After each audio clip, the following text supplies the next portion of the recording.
जय हिंद। आज हम लोग नाउन के अगले सेशन में आगे बढ़ेंगे या आज हम लोग जानेंगे एब्स्ट्रैक्ट नाउन के बारे में। तो एब्स्ट्रैक्ट नाउन वास्तव में क्या होता है, इसकी परिभाषा क्या होती है, यह अपने पहले आर्टिकल द एक्सेप्ट करता है या नहीं करता है, और यदि करता है तो किस स्थिति में करता है, या इसकी संरचना सिंगुलर होती है या फिर प्लूरल होती है, इसके बारे में हम आज के क्लास में पढ़ेंगे। तो आइए हम लोग अपने क्लास में आगे बढ़ते हैं। चलिए सबसे पहले एब्स्ट्रैक्ट नाउन का डेफिनेशन लिखते हैं। हम लोग यहां देखेंगे कि एब्स्ट्रैक्ट नाउन है ना, तो करा an abstract noun is the name of once feelings. कहता है किसी की भावना के नाम को क्या कहा जाता है, एब्स्ट्रैक्ट नाउन है ना। आदमी डांस करता है तो भी ऐसे ऐसे करता है, और उसको कोई धोलैया दे तो एकदम इलास्टिक छड़ी से स्टिक से है ना सब लगे तो भी वो ऐसे से करेगा है ना। बांस का जो होता है उसको क्या कहते हैं, करची, करची बड़ा बड़ा मारो तो खींच के उसको वो करेगा ऐसे ऐसे। तो मतलब समझ जाओ, तो उसके हिलने डुलने की भावना से आप समझ रहे, ऐसे ऐसे किया, हंस रहा है तो डांस हो रहा है, रो रहा है तो रो रहा है, मार लग रहा है उसको। तो भावना को क्या कहते हैं, एब्स्ट्रैक्ट नाउन। जैसे ऑनेस्टी, ऑनेस्टी किसी को नहीं दिखती है कि मेरे पास 2 किलो ऑनेस्टी है, आपके पास 6 किलो ऑनेस्टी है, ऑनेस्टी नहीं दिखती है। ब्रदरहुड मीन्स भाईचारा, सब लोग मिलजुल कर हम लोग गांव समाज में रहते हैं है ना। शहर वगैरह में भाईचारा नहीं होता है, वहाँ भाई होता है ना, तो चारा किधर से है ना। मैं एक बार गया था छत्तीसगढ़, मैंने कहा यहाँ के मतलब लोगों के भाईचारा में क्या बात है, तो कहा कि भाई तो भाई लोग बम्बई मिलते हैं और चारा तो लालू जी खा गए, भाईचारा इधर नहीं मिलेगा। अब कहता है कि ब्रदरहुड अर्थात भाईचारा, चाइल्डहुड बचपना लड़कपन है ना, गुडनेस अच्छाई है ना, बैडनेस बुराई, चाइल्डहुड बचपना, उसको एक होता है बॉयहुड लड़कपन है ना, ओल्डनेस बुढ़ापा है ना, आता है ना सबका बुढ़ापा। तो हम लोग देखते कहते हैं दादा वगैरह जो होते करते हमको क्या कहते हैं, दादा आओ तो जय हो है ना। देखो दादा वगैरह क्या करता इसका क्या मतलब है, सीताराम सीताराम, 2-4 साल और भगवान का नाम क्यों लेते हैं, 2-4 साल और बचने दीजिए है ना। तो चलो आगे बढ़ते टॉपिक पे। तो वो क्या होता है, चेहरे पे झुर्रियां, झुकी हुई कमर देख के हम लोग कहते हैं इनका बुढ़ापा आ गया। हम लोग किसी का बुढ़ापा नहीं देख सकते, वो क्या है, एब्स्ट्रैक्ट नाउन है, उसको हम लोग देख ही नहीं सकते, सिर्फ महसूस कर सकते हैं। तो एब्स्ट्रैक्ट नाउन हुआ तो उसको सिर्फ महसूस करिएगा, तो जब महसूस करिएगा फीलिंग होगी हमारे अंदर, तो उसको देख नहीं पाएंगे। तो किसी बुढ़े की हम लोग झुकी हुई कमर देखते हैं कि चाचा तोर का गलो, बुढ़ैतू आ गलो, क्या तो बुढ़ैतू बुढ़ापा आ गया, बुढ़ौती बुढ़ौती आ गया है ना। और हम लोग क्या कहते हैं, कोई रहता है एकदम मतलब मान लो मेरे जो एक हैं दादा हैं, बहुत उनका एज हो गया है, वो बाइक चलाते हैं ना, ऐसे क्या कर उसको लहरिया देते हुए चलते हैं, तो उनको देख के लोग क्या बाबा अभी भी जवानी है, वो क्या है लक्षण आदमी को जवान में दिखता है ना। बाइक ऐसे से लहराते हुए चलता है, लड़किया को देखेगा तो ऐसे लहराएगा, अरे कहा गिर जाएगा, चोट लग जाएगा, मत चलाओ वैसे बाइक है ना, वैसे बाइक मत चलाओ। लड़की का क्या है, वो एक बार खाली ऐसे करेगी, गया तुम्हारा 599 का रिचार्ज गया हवा में, सिम काटना पड़ेगा ना, रहने दो कोई दिक्कत नहीं। गरियाइयो देगी या मंगनी में तो जाके कटर तुम सीधा चलो स्ट्रेट, जहाँ पे घुमा वो घूम जाना। कहता ये एब्स्ट्रैक्ट नाउन है। साधारणतः रूल्स एंड यूजेज, कहाँ द लगेगा आप लोग को पहले बता दिए थे। तो कहता है साधारणतः यह अपने पहले आर्टिकल द यूज नहीं करता है।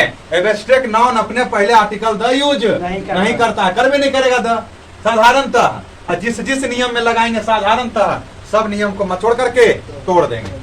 Honesty is the best policy, ईमानदारी सबसे अच्छी नीति है। सही बात है, साधारणतः नहीं लगाते हैं। Honesty the best, brotherhood is a great quality, कहता है भाईचारा एक महान गुण है। भाईचारा क्या है, एक महान गुण है। नहीं, इसके पहले दा नहीं लगेगा, साधारण केस में नहीं लगेगा। हाँ दोनों सही है। कहाँ था, ये तो बेस्ट के लिए ना है। देखो कभी भी समय से पहले सवाल नहीं पूछना चाहिए, ये सुपरलेटिव डिग्री है। गुड, बेटर, बेस्ट और सुपरलेटिव के पहले आर्टिकल द अप्लाई होता है। ठीक है कि नहीं समझा?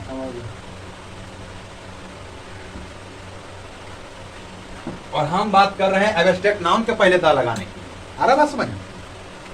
दूसरा रूल देखिएगा, द लगता है तो कहां लगता है देखिएगा नजर उठा के, जब एब्स्ट्रैक्ट नाउन भाववाचक संज्ञा से किसी खास व्यक्ति के गुण की चर्चा हो।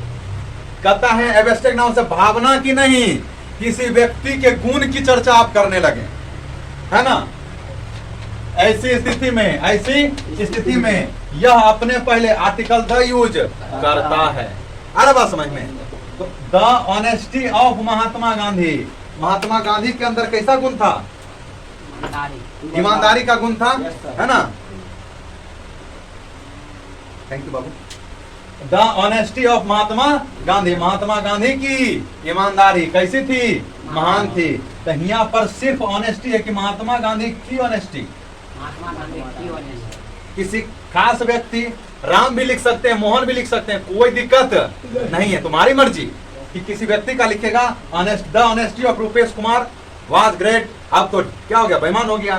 तो उस स्थिति में the honesty of Mahatma Gandhi, तो किसी खास व्यक्ति के गुण के बारे में आप चर्चा कर रहे हैं, वैसी स्थिति में इसके पहले द लगता है। ठीक है, याद रहेगा ना? फिर देखिएगा एगो नोट सही है, करा नोट, एब्स्ट्रैक्ट नाउन की संरचना सदैव सिंगुलर होती है। देखो तो ऑनेस्टी यहाँ भी चर्चा हुआ तो संरचना सिंगुलर। ऑनेस्टी एब्स्ट्रैक्ट नाउन जहां भी यूज हुआ है उनके लिए आने वाला वर्ब कैसा था? सिंगुलर था। एब्स्ट्रैक्ट नाउन का खेल खत्म। Finish, FINISH। आगे बढ़ेंगे। अब ये एक रूल है जो आपका प्रॉपर नाउन का है या छूट गया। ठीक है, हमको याद आया, हम बता देते हैं। साधारणतः कोई स्टडी सब्जेक्ट, फिजिक्स हो, केमिस्ट्री हो, बायोलॉजी हो, ये सब पढ़ने वाले जो भी सब्जेक्ट होते हैं, विषय होते हैं, उनकी संरचना कैसी होती है? सिमिलर होती है। कैसी होती है? वही लिखें, साधारणतः कोई स्टडी सब्जेक्ट सिमिलर होता है और अपने पहले आर्टिकल यूज नहीं करता है। आर्टिकल कौन लगाएगा? द एन लगाने का ख्वाहिश रखेगा। गिनने वाले के पहले न ए या एन लगाने की चर्चा करेंगे। लेकिन ये तो क्या है, फिजिक्स को थोड़ा हम लोग काउंट कर सकते हैं, किताब काउंट कर लेंगे। तो बात हो रही है फिजिक्स के किताब की बात थोड़े भी करेंगे। गिन किसको सकते हैं? फिजिक्स का किताब ना, फिजिक्स को थोड़े गिन लेंगे। Physics is an easy subject, physics एक आसान विषय है। क्या है? आसान विषय है। नोट में आइए, करा यदि किसी स्टडी सब्जेक्ट की चर्चा, अभी देखो इससे पहले नियम लिखा था साधारणतः, और जिस जिस नियम में साधारणतः अप्लाई करेंगे वह नियम टूटेगा कि नहीं टूटेगा? ये भी टूट गया। कहता है साधारणतः द नहीं लगाओ और संरचना में रखो कैसी? सिंगुलर। संरचना रखो कैसी? सिंगुलर। लेकिन कहता है यदि किसी स्टडी सब्जेक्ट की चर्चा अधिकार बोध में चला जाए, स्टडी सब्जेक्ट है, मान लो ये ग्रामर का किताब है, देखो इसमें है ना, इसमें RK सिन्हा लिखा हुआ, अर्थात ये से छपेगा तो जितना भी बुक छपेगा पर बुक का उसको पैसा जाएगा कि नहीं जाएगा? इसमें अगर कुछ गलती रहता है, क्या लिखा? प्रकाशक की इसमें कोई मतलब जिम्मेदारी नहीं होती है ना।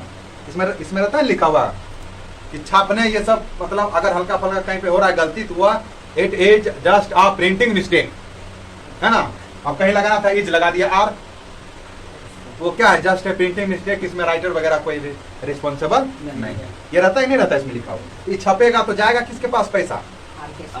जो इसके राइटर हैं, टोटल पैसा नहीं, जो उनका शेयर बनेगा, बाकी पन्ना वाला भी तो लेगा, है ना, ऐसे थोड़े होगा। यदि किसी स्टडी सब्जेक्ट की चर्चा अधिकार बोध में चला जाए या उसके छपने पर मालिकाना हक की चर्चा हो, किसकी चर्चा हो? मालिकाना हक। मालिकाना छपेगा तो कक्कड़ है। आप जाते हैं कहते हैं कि नवीन का दे दीजिए हमको केमिस्ट्री, फलाने राइटर का हमको मैथ दे दीजिए, डॉक्टर KC सिन्हा का। जाते हो मैथ लेने के लिए जाते हैं। NCERT का तो सीधे आप बता दे तो बोर्ड का, बिहार बोर्ड के लिए जो है बुक वो दे दीजिए हमको। बात समझ रहे हो मेरी? करा उसकी संरचना प्लुरल होती है। उस स्थिति में उसकी संरचना कैसी होगी? प्लुरल होती है। और यह अपने पहले आर्टिकल द यूज करता है। साधारणतः फिजिक्स, केमिस्ट्री, बायोलॉजी, हिस्ट्री था, द नहीं लगाएंगे। लेकिन किसी राइटर के बात करने लगेगा, the physics of HC Verma, ये फिजिक्स के राइटर हैं, है ना, फिजिक्स किताब के राइटर हैं HC वर्मा। वो यहाँ मतलब बहुत अच्छा किताब लिखते हैं, ठीक ना। इनका प्रचार न कर रहे हैं, समझाने के लिए बोल रहे हैं। जय हिंद बाबू, आराम से आइए और बैक साइड वाला सीट पर बैठिए। हल्ला नहीं कीजिएगा। The physics of SC. Verma is या आर, क्या लगाने का खुमार चढ़ा हुआ है? क्या लगाइएगा? इज या आर का है यहाँ पे साधारण था, यहाँ पे अधिकार बोध करवा रहा है कि ककर किताब है भाई, इज नहीं आर सही जाएगा। वेरी हार्ड, बहुत कड़ा। ये आपका प्रॉपर नाउन का रूल था जो हमसे छूट गया था, हमको याद नहीं रहा। आइए इस तरफ ध्यान दीजिए। कलेक्टिव नाउन, जब फिजिक्स की चर्चा हो रही है तो आप लोग चलते चलते एक बात बता दो कि फिजिक्स के पिता, फादर ऑफ फिजिक्स किनको कहा जाता है? भौतिकी के जनक किन्हें कहा जाता है? नहीं जानते हो? Sir Isaac Newton, sir Isaac Newton, है ना? है केमिस्ट्री का लेबोजियर, वॉरेंट एल्वा लेबोजियर, है। तो फिजिक्स क्या है देखो, ये कहाँ के थे? न्यूटन जी जहां के भी हो, वो उस देश में पैदा लिए थे, तो उनके सर पे क्या गिरा था? सेब गिरा था। ग्रेविटी की खोज वैसे ही हुई थी ना, उनके सर पर सेब गिरा था ना, है कि नहीं? ग्रेविटी की खोज हुई थी कैसे? वो गार्डन में बैठे हुए थे, उनके सर पे सेब गिरा था।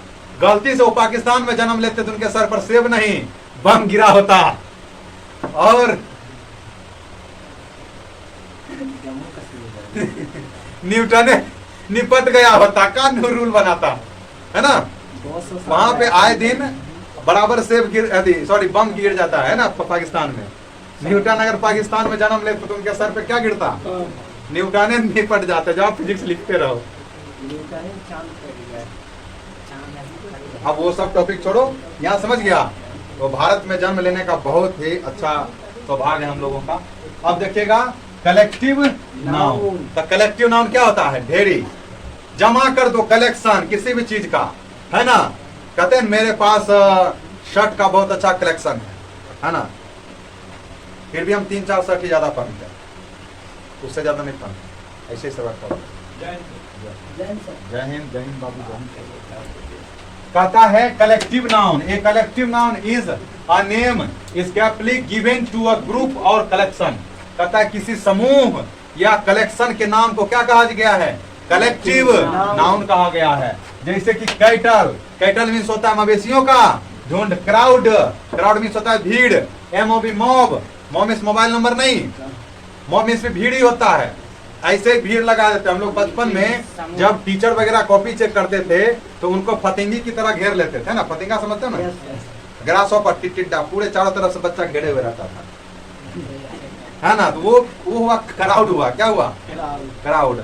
और जो रोड वगैरह पे ये ईटा पत्थर लेके शीशा वगैरह का जो बना देता है ना, शीशा बढ़िया से इतना इतना को, उसको कहते हैं मॉब, अर्थात आक्रोशित भीड़, है ना? दोनों का हिंदी भीड़ ही होगा। ये आक्रोशित भीड़ हुआ, ये साधारण भीड़। आया बात समझ में कि नहीं समझ? कमिटी मीन्स होता है समिति। फर्नीचर मीन्स ब्याह शादी होता है तो आप लोग देवे करते हो बहन बेटी को, है ना? नहीं देता फर्नीचर, एगो चौकी, एगो दीवान, पलंग, है ना? तो फर्नीचर में आता है सोफा सेट, है ना? टरंक, गोदरेज, कुर्सी। अरे आजकल का तो माँ बाप पहले ही चूल्हा चौका भी दे देता है, ला बेटी जाल के पकैया, अलग भैया जी। मिलजुल के रहने में बहुत फायदा है। आगे बढ़ो, यहाँ ध्यान दो। कलेक्टिव नाउन को भी 3 भागों में बांटा गया है। Generalising collective noun, group collective noun और डिस्ट्रीब्यूटिव कलेक्टिव नाउन। तो जनरलाइजिंग कलेक्टिव नाउन के बारे में पढ़ते हैं। नामे से लग रहा है जनरल समान इसमें होगा। तेरा वैसा कलेक्टिव नाउन जो विभिन्न प्रकार के मेंबर से मिलकर के बना हो, यानी इसमें बोलूं एक शब्द आए, विभिन्न प्रकार के लोग उसमें शामिल हो पहले से ही। जैसे कहेंगे सीनरी, सीनरी मीन्स क्या होता है? प्राकृतिक दृश्य, है ना? तो प्राकृतिक दृश्य एक एक बन जाएगा। सूरज हो रहा है उदय, मतलब कोई प्राकृतिक दृश्य हो गया, है ना? गंगा नदी के तीर पर 2-4 स्नान करते श्रद्धालु, 10-4 पंछी उड़ते हुए, सूरज उदय होता हुआ, दूर से कैमरा से फोटो लेते हैं, उस पर नाव जाता हुआ गंगा नदी के ऊपर से, है ना? वो हुआ पूरा सीन, हुआ प्राकृतिक दृश्य। अब देखिएगा मशीनरी। तो मशीनरी के दुकान पर हम लोग जाते हैं तो सिर्फ 17 नंबर बोल्ट मिलता है। बहुत सारे सामान वहां में अवेलेबल, लेकिन कहते तो मशीनरी का दुकान ना, हार्डवेयर का दुकान जिसको कहते हैं, है ना? उसके बाद देखेंगे ज्वेलरी वही, कान वाली, गला सेट, मंग टीका, है ना, पता नहीं, हाँ, कन वाली, नक वाली, चैन। हमको समझे में नहीं आता है कि ब्याह में औठी का लेता आदमी हो। हम तो ये देखो एगो बजरंग बली, कौन भगवान, हाँ बजरंग बली, बस काला धागा में यही बांध। हमें बचपन में थे ना छोटा, वो गाना बजता था, मेरा चैन चुरा लिया है। हम कहते थे बढ़िया बढ़िया कोट पहनने वाला हीरो चैन चुराता। हमको लगता था साइकिल, और फिर सुनने लगे ब्याह में लड़का को चैन दिया। हम कहते बताओ तो इतना गंदा चैन। बाद में समझ में आया, ओहो ये तो चैन अलग, चैन में भेद हो गया ना जी। एगो चैन हो गया आराम, एगो साइकिल में चैन लगाते हैं, वो पहन लेता है चैन, है ना। हीरोइन वगैरह कहती थी मेरा चैन चुरा लिया है ना। बड़ा एकदम पेचीदा बचपन मेरा रहा है, बहुत चीज मेरा क्लियर नहीं होता था, हम बहुत दिन पर क्लियर किया है ना। उसके बाद देखो ग्रोसरी मीन्स क्या होता है, सिंगार का दुकान, वही जहाँ पे होटलाली मिलता है। एकदम दुनिया का कोई भी बिजनेस हो घाटा में जाएगा, लेकिन ये ग्रोसरी कभी घाटे में नहीं जाएगा, क्योंकि अरे वही सिंगार लाली पाउडर का दुकान। जीवन में सब कुछ घाटा में जाएगा, लेकिन वो नहीं जाएगा। लड़की सब कुछ भुला जाएगी, मेकअप लगाना ना भुलाएगी। उसको पता है कि बढ़िया बढ़िया माई के बेटा के अगर लोल बनाना है तो लोल अपना रंग के जाना पड़ेगा। ठीक है, आगे बढ़ो। तो ग्रोसरी में क्या होता है, सिंगार की दुकान, तो खाली होटलालिए मिलता है। हमने कहा ग्रोसरी, और उसमें कई सारे कलेक्शन अवेलेबल हैं या नहीं है ना। आगे देखेंगे क्रॉकरी में होता है चीनी मिट्टी का बर्तन। चीनी मिट्टी का बर्तन आप लोग को समझ में नहीं आया, हम समझा देते हैं। वो जो आप लोग वो लाते होंगे, रंग बिरंगा रंगीन रहता है, कप व्हाइट कलर में ज्यादा रहता है, उसमें फूल बना हुआ रहता है, एक पटका दो चार गो हो जाता है। कप ने देखा है, उसी कहते हैं चीनी मिट्टी का, अर्थात क्रॉकरी। फर्नीचर खाते हैं, टेबल चौकी कुर्सी चौकी पलंग। कई लोग तो 80 साल पे भी कहते हैं ससुराल से हमको चौकी पलंग चाहिए। बड़ा दिक्कत वाली बात है भाई। चलो रूल्स एंड यूजेज, अपने टॉपिक पे आओ। कहता है इसकी संरचना सदैव सिंगुलर होती है। इसमें कई सारे लिपस्टिक है और पता नहीं क्या क्या होता है, हमको तो आइडिया अभी शादी उदी होगा तो बताएंगे क्या क्या होता है, अभी आइडिया नहीं है। तुम लोग होगा हमको भी देना, कमेंट करना जी, आगे ध्यान देंगे। उसमें बहुत सारा सामान रहता है ना, कई ऐसा ढेर सा सामान है, कहीं प्लुरल, लेकिन नहीं, सब का एक क्यों नाम है, ग्रोसरी, है ना। चीनी मिट्टी के बर्तन में कप होता है, बड़ा सा ट्रे होता है, मतलब कि मग होता है, केतली होता है, लेकिन हम लोग कहते हैं सीधे क्रॉकरी, है ना, अर्थात चीनी मिट्टी के बर्तन का दुकान। हाँ, टोटल वहाँ पे समूह होता है, कलेक्शन होता है। इसकी संरचना सदैव सिंगुलर होती है। तो जब जो हमेशा सिंगुलर होगा, जो आदमी हमेशा सिंगुलर होगा, मतलब माई का एक बेटा है, वो ओकरा में एस लगाओगे कहियो, कोई माई का एक बेटा है, फलना आदमी सब भाई काट दे देना, दूल्हा पड़ दो कहीं का, एक भाई है उसको सब भाई किधर से काट देंगे रे। इसकी ये पैदे लिया सिंगुलर, तो एस का है का है ना। कहता है इसमें कभी भी एस का यूज नहीं होता। जो जन्मजात सिंगुलर होता है उसको प्लुरल हम लोग नहीं बनाएंगे, आए बात समझ में। जो जन्मे से क्यों भाई है, फलाने आदमी को सब भाई को काट दे देना, ठाकुर भी सोचेगा अरे क्या बोल रहा है, पियर तो नहीं लिया सवेरे सवेरे।